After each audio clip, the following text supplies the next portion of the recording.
All right, guys, welcome to the Florida Treasure Coast Market Update. Today, I've got one big stat that I think is going to blow your mind. Stay tuned. Oh, my God. You better get fired up. No, that is my biggest fear in life. I have zero fears. Nothing scares me except me not clicking that perfect button right into the intro. And it finally happened. All right, so guys, let's talk about a stat that has really grabbed my attention, and I think it's going to grab your attention too. If you're a buyer, if you're a seller in real estate, both, now that I think about it.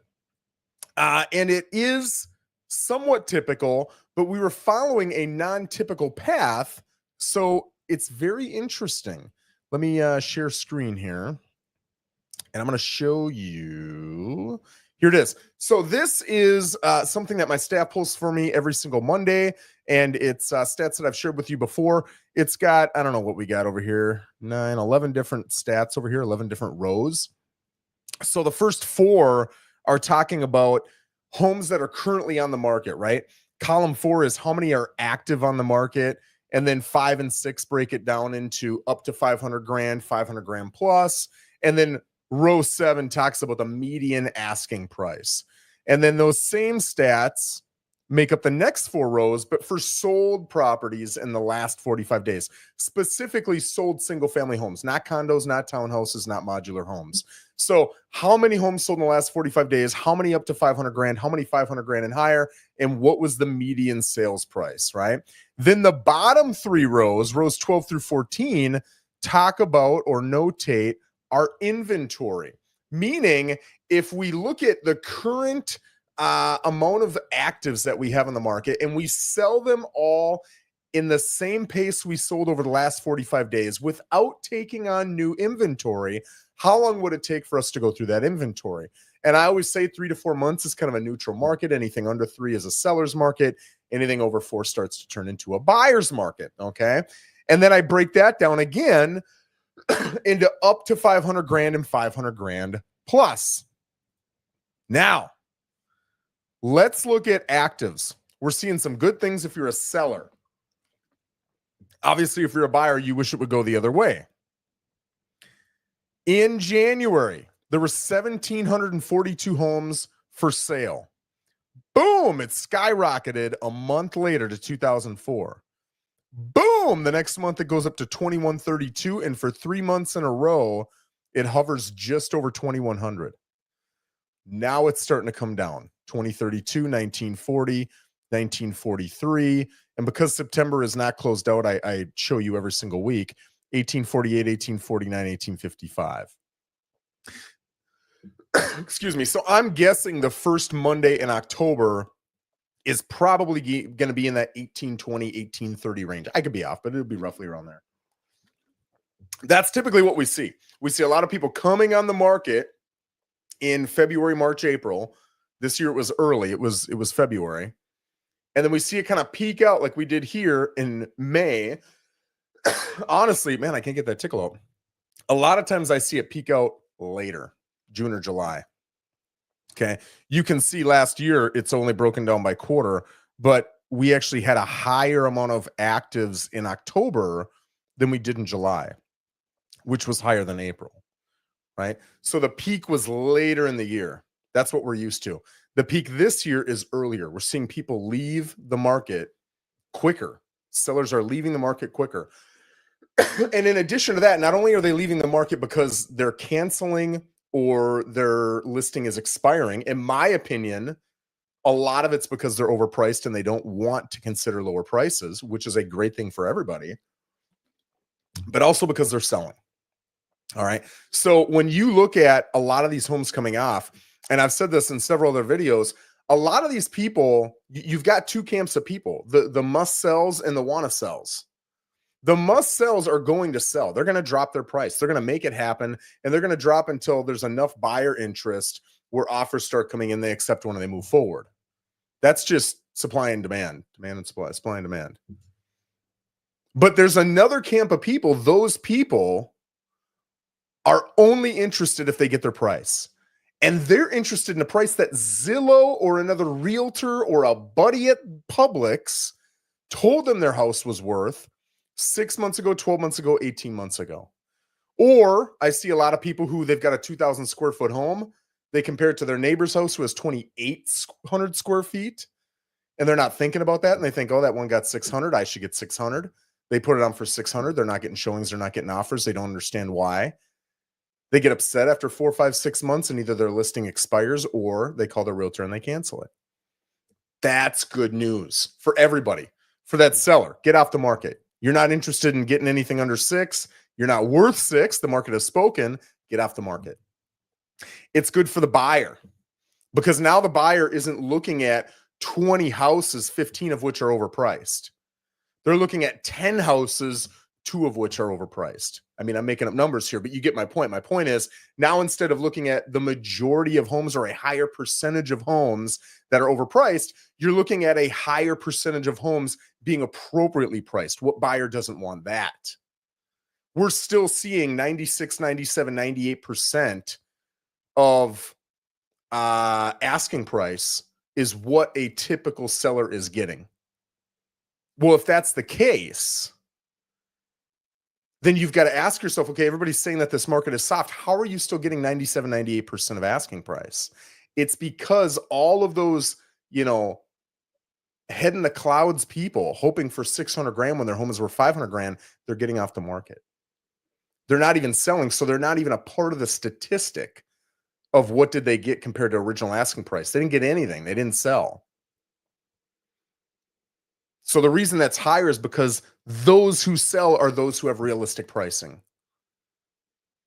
A lot of people are not selling, and that is not calculated into the, sales price compared to original asking price because it never sold.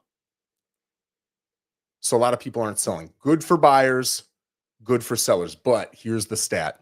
Here's the big stat that just kind of slapped me in the face this week. And I was like, whoa, didn't expect that. It's going to come eventually. And I suppose this is about the time of year it comes. But again, we're seeing the whole process that we normally see throughout the year of this, right? Both in actives and sales just kind of got shifted. I guess it got shifted this way to the left. Usually it's a little bit later in the year when actives start coming down. This year it happened earlier. Usually it's a little bit later in the year when the sales start coming down. This year it's a little bit earlier. That's interesting. So here's what I'm looking at. I'm looking at row 8. How many single family homes sold in the last 45 days in Port St. Lucie? You can see January, February, March. It was 398, 329, 395. February was cold. That was a really cold period of time. Not weather-wise, sales-wise. And everybody knew it. The news knew it. Agents knew it. They were talking about it. Everybody knew it. Then, boom, April comes out. I don't know what it was. People just got sick of sitting around. They decided they want to get out there. 521. Then it went up again, 542, 547. Then it came down to 526. Last month, 529. Then we're at 525. Then last week, it bumped up to 540. And now this week, 496. That is a major drop. That's no small number. I'm going to pull this calculator out here. I think you can see it. 540 minus 496 is 44 divided by 540. That is an 8.15% reduction in sales. We're not talking about year over year sales. We're talking about this 45-day span compared to this 45-day span. You got to remember 38 of those days overlap. So you're really just, that difference is comparing the last 7 days to 46 for 7 for 8 for 9, 50, 51, 50, 46 to 52 days ago. That's what that's comparing. This last 7 days compared to that 7 days, which was 46 to 52 days ago. That's the difference. Because those middle 30, did I say 37? 38 days, those don't change. Those are included in both data sets, the 540 and the 496. Okay. So that really means that 8 point, whatever I said, what was it, 8.15? 8.15% reduction is last week compared to roughly 7 weeks ago. That 1 week. In a week, not in a week, but week to week, you've got an over 8% reduction. That's pretty big. That's pretty big. So what is the takeaway there, right? What do you look at that and say, what do I think about that? How does that impact my thoughts as a buyer, as a home seller? How does that change my strategy? I would say this, as a seller, if you look at that data and you're just seeing the first of every week, that's not true. You're seeing the first of every month, right? Because I hide the rest. Otherwise, the thing's 8 miles wide. But if I were to show you every single week, you would see that bloop, bloop, there's little blips, right? It generally goes like this. But in that bloop, bloop, bloop, there's little blips up and down. I think from a macro, you want to look at that and say, okay, inventory is coming down, but sales are also coming down. So when you look at how does the supply and demand impact me as a seller? If actives were to stay the same, which they're not, and sales were to drop like they are, I would say, it's not as good a time to be a seller as it was 2, 3, 4, 5 months ago. But when both come down, yes, you've got a smaller buyer pool as a seller, but you've also got less competition. So I get a lot of people that ask me, is this a good time to be in the market? I'm going to give you 2 answers to that. Number one, the inventory is roughly the same. Yes, sales have come down, but inventory or actives have come down as well. Your competition has come down as well. Less homes to compete with. Okay. But I would also say, looking at those blips that I'm talking about, you've got little things in the market. News, it is so heavily news driven. A lot of the people that call me to buy the house will say, Joe, I heard rates are low. I want to buy. It doesn't even matter if it's true. I've had people call me and say that, and the rates have gone up or they've stayed the same. But they heard that rates dropped, so now they want to buy a house. Or maybe the what's it called? The Homes for Heroes, or I can't remember what it's called. Maybe that is what it's called. But anyway, that package where you get a grant, right? Traditionally, this time's a little bit different, but traditionally it's lasted about a month, 2 months, maybe 3 months. Realtors know that, lenders know that. So when that comes out, boom, you've got an influx of buyers. You get a blip, you get that little blip up. And then when all that money runs out, bloop, you get a little blip down. All those people who were excited, did want to do something, well, they just lost their interest because that was a big part of their motivation. So as a seller, you're going to get odd blips that you can't control, that realtors aren't necessarily aware of. You know, the Homes for Heroes, I think that's what it's called.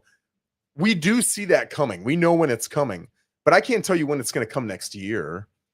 I can tell you a month or two ahead of time, but I can't tell you a year or two ahead of time, right?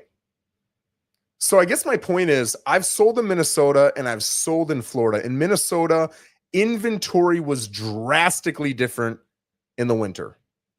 Yes, actives came down, so your supply came down. Your competition came down, which is a good thing if you're a seller. But your buyer pool came way down. Now, I did tell people, if you want to sell in November, December, January in Minnesota, I will say this, if we're looking for a silver lining, those buyers have to buy. Nobody's going out in 10-degree below weather during Christmas, during New Year's Eve, to look at a house unless they must buy a house. So that's the positive. If you get a showing, it's a golden showing. But the amount of buyers are way lower, drastically lower as a percentage than actives. So yes, your supply has gotten better. Your competition is lesser, but your buyer pool is so much smaller. I didn't think it was worth it until roughly that last week in February to that second or third week in March, whenever the snow started to thaw. There's something in Minnesota about that snow thawing. and boom, everybody, it's 40 degrees out, and they're out in jeans and a t-shirt. In fact, in Minnesota, they might be out in shorts and a t-shirt. They're excited, right? Different culture. But down here in Florida, we don't really have that. We do have snowbirds, and everybody thinks, oh, snowbirds are going to come in. The data just doesn't support it, right? Snowbird season is the worst season real estate-wise if you're looking at not active, solds. It's the best time to sell if you're looking at actives because actives come down. But what I do find is snowbirds who end up coming down here and buying, they buy at the end of snowbird season. They're looking and living. Hey, we got to go in 30 days. Let's put an offer in. And now let's go back to, Minnesota, Michigan, New York, wherever we go.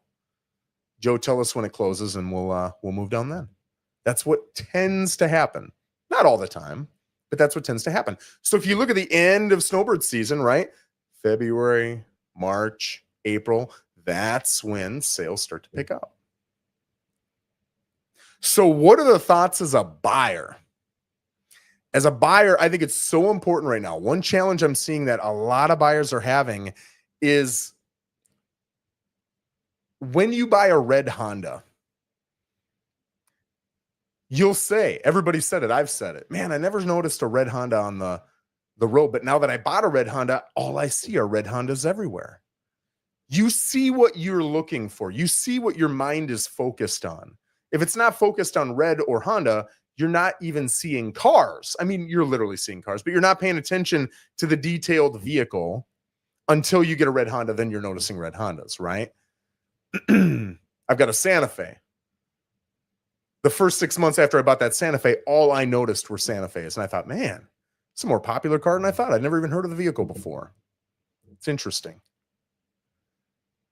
Well, it's the same exact thing when you're a buyer or a seller, but we're talking about buyers here. You hear negative news about the market and you think, that's it. Market's horrible. I can come in 100 grand down. I'm going to get this. I just did a video about this the other day showing stats that less than 1% of sold properties in the last, you got to go watch the video, but I want to say it was 90 days in Port St. Lucie, sold for 90% or less of asking price. It's just not happening. It's not happening. It's literally happening, but it's single digits properties that it's happening to. So if you're trying to get that top one or two home, you're never going to get it if that's your strategy, right? I think it's so important for buyers to realize the reality of what's going on. There are certain price points, 300 to 400 grand. Well, I don't want to say 300 to 400 grand, 300 to 375.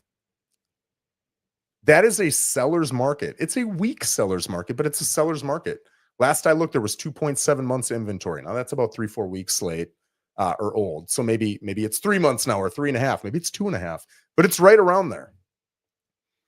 So if you come in and you're at 350 and you think you're going to get a smoking deal and I'm going to take advantage of these sellers, you are poorly educated and you're going to have a really rough experience buying a home. If you go to the $600,000 to $800,000 price point, yes, we're seeing 12, 13, 14 months of inventory there. And really, if you're looking specifically into different HOAs, different neighborhoods, different zip codes, it could be better or worse. It could be 5 months. It could be 24 months. I saw an HOA with 24 months the other day. So it's really important that you're looking at this data so that you're prepared. The last thing I'll say is this.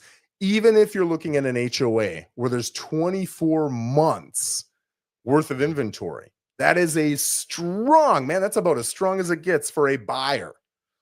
That is a buyer's market.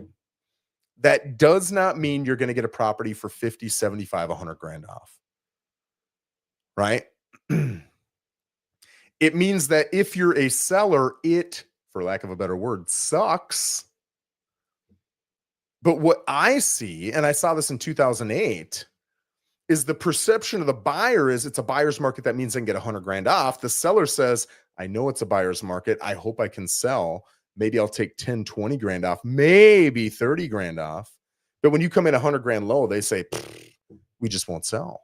We'll hold on to the house. So now you as a buyer have to decide, is it more important that I get the deal, but maybe I don't get a house. Maybe I got to keep renting or live with mom and dad or, live in the current house, whatever it is, whatever your plan B is. Or Am I willing to come up to 10, 20, 30 grand within 10, 20, 30 grand of that seller's asking price? But now I might be buying a home that, man, if I sell in the next 2-3 years, this is a rough market in this HOA. I might not be able to get my price back out of it. How much do I love that home? If you're going to live there 10, 15, 20 years, who cares? Buy the house. But if you're going to live there for 2, 3, 4 years, you might want to rethink that. And maybe you want to rethink it so much. Maybe the financials of it matter to you so much more than how much you love that home or how much you love that HOA, that you instead say, I'm not going to live in this HOA. I'm going to go find another HOA that my realtor is showing me statistically has better inventory rates, maybe 4 months, 6 months, 8 months, right? So now, yeah, it's not going to be as easy for you to beat up on a seller, although I would argue a lot of sellers aren't going to take more than a $20,000, $30,000 beating anyway, the majority of them, the overwhelming majority of them. But now if you buy that home in an HOA that has 5-6 months inventory and you need to sell in 2, 3, 4 years, stats support, and it's not always going to be true, it's going to be easier for you to sell and not pay out of pocket at closing than it would be if you live in an area that's got 24 months of inventory. That is why I do these videos. I want you guys to be educated buyers and sellers. I want you to know what you're getting into. I want you to have expectation management on what will likely happen in certain instances. So you're not out there coming in 100 grand low and getting beat up. So you're not coming in full price on a home that your realtor hasn't even done a market analysis on, and it's 30 grand overpriced. So now you think I'm just paying fair market value, but you're actually paying 30 grand more because it's overpriced. And that's not always true. Some people are appropriately priced, and a full price offer is fine, in my opinion. But sometimes they're overpriced. You want to know that. So guys, hopefully this was educational. Hopefully it was helpful. If there's anything that didn't make sense here, I know I gave a lot of data and stuff like that. I'd love to hear it in the comments. If there's a future part of the market that you'd like me to focus on in future Florida Treasure Coast market updates, let me know in the comments, or you can send me a private DM on Facebook. Thanks for joining me. Have an amazing rest of your Wednesday. Take care.